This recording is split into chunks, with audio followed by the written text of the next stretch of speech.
আলহামদুলিল্লাহ আলহামদুলিল্লাহি রাব্বিল আলামিন ওয়াল আকিবাতু লিল মুত্তাকিন ওয়াসসালাতু ওয়াসসালামু আলা রাসূলিহিল কারীম আম্মা বাদ আউযু বিল্লাহি মিনাশ শাইতানির রাজীম বিসমিল্লাহির রহমানির রহিম ইয়া আইয়ুহাল্লাযীনা আমানুত্তাকুল্লাহ হাক্কা তুকাতিহি ওয়া লা তামুতুন্না ইল্লা ওয়া আনতুম মুসলিমুন।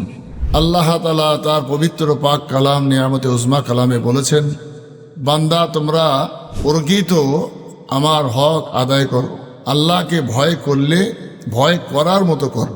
ইত্তাকুল্লাহ হাক্কা তুকাতিহি, আর আল্লাহ বলছেন ওয়ালা তামুতুন্না ইল্লা ওয়া আনতুম মুসলিমুন। তোমরা যেন মৃত হইও না, মরা হইও না, মরে যেও না, প্রকৃত মুসলমান না হয়ে। তো মহতারাম, রমজানুল মোবারক মাসের খুঁটিনাটি কিছু কথা মসলা শুনে রাখাই উত্তম। বর্তমান সময় এটা মাহে সাবান মাসের শেষের দিকে এসে এখন অনেকেই জিজ্ঞাসা করছেন এখন মান্যতের রোজা করা যাবে কিনা, এটা শবে বরাতে চাঁদ মান্যতের রোজা করা যাবে কিনা। নিঃসন্দেহে যাবে, যেহেতু মান্যতের রোজা আদায় করা ওয়াজিব। আমি আগের ভিডিও বলেছি রোজা 3 প্রকার।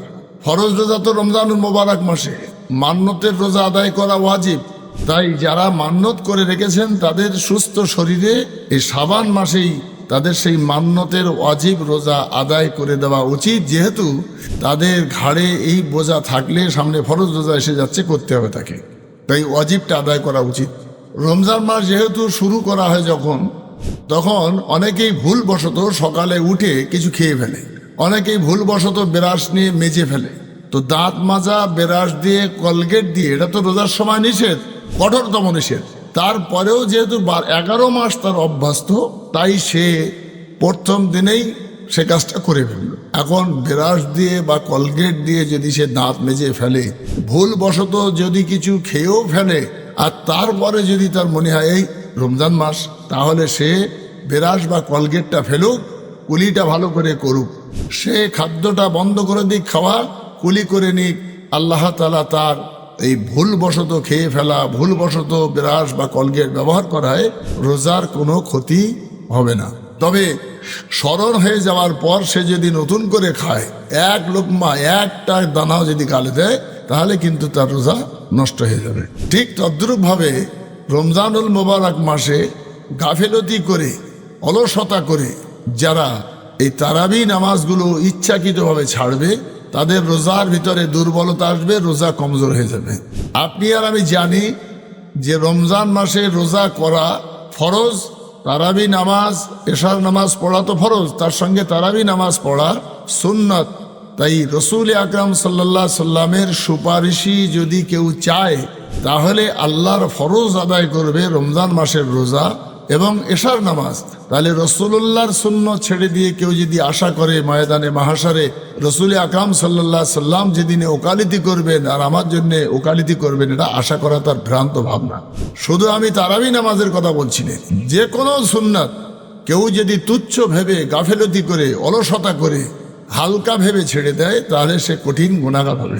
এবং এই সুন্নাত, ছোট্ট থেকে ছোট একটা সুন্নাতকে যদি কেউ মহব্বতের সঙ্গে এই যুগে আঁকড়ে ধরে, আমল করে, তাহলে রসুল আকরাম সাল্লাল্লাহু আলাইহি সাল্লাম বলেছেন তার জন্যে নামায় আমলে 100 শহীদের সওয়াব লিখে দেওয়া হয়। সেই জন্যে আমরা রমজান মাসে তাকওয়া, পরহেজগারি, মানুষত্ব, প্রকৃত ইমানদার, প্রকৃত একজন মোমেন মুসলমান হওয়ার একটা সুবর্ণ সুযোগ। কেন না, রমজানুল মোবারক মাসের প্রথম 10 দিনে আল্লাহর অপরন্ত রহমত বর্ষিত হয়। দ্বিতীয় 10 দিনে মহান আল্লাহ সমস্ত মানুষের, সমস্ত রোজাদারদের গোনা খাতাগুলো মাফ করে দেন। আর তৃতীয় 10 দিনে তাদের জন্য নাজাত দিয়ে বেহেশতের সুসংবাদ দেন। তাই মহতারাম, আপনি আমরা রমজান মাসের গুরুত্ব আদায় করে, গুরুত্ব দিয়ে রোজাটা আদায় করব। তারাবি নামাজ খুব ক্লান্তি না আসলে, খুব অসুস্থতা বোধ না মনে করলে তারাবি নামাজকে গাফিলতি করে ছাড়ব না।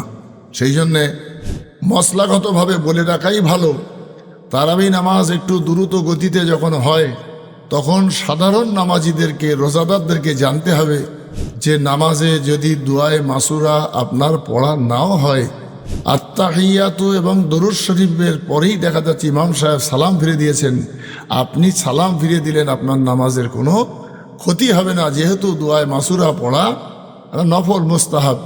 এবং ইমাম সাহেবের ইত্তেবা করা আপনার জন্য ওয়াজিব। সেই মশলাটা জেনে রাখা উচিত যে ওয়াজিব যেন ছেড়ে না যায় নফল কাজ করতে গিয়ে। আল্লাহ রাব্বুল আলামিন আমার এই সংক্ষিপ্ত কথায় যা বলেছি, আল্লাহ চাইলে আগামী দিনে রমজান মাসের অনেক মশলা মশাইল আপনার আমার জানার আছে, সেগুলো আগামী দিনে ইনশাল্লাহ বর্ণনা করব। আল্লাহ যদি হায়াতে রাখেন, আপনি আমি আমরা সবাই সুস্থ থেকে মহান আল্লাহর হক তথা হুকুক রমজানুল মুবারক মাসের রোজা আদায় করে নিজেদের জীবনকে ধন্য করব। আল্লাহ যেন সেই তৌফিক আমাদের দান করে। ওমা তৌফিকি ইল্লা বিল্লাহ। আসসালামু আলাইকুম ওয়া রাহমাতুল্লাহ।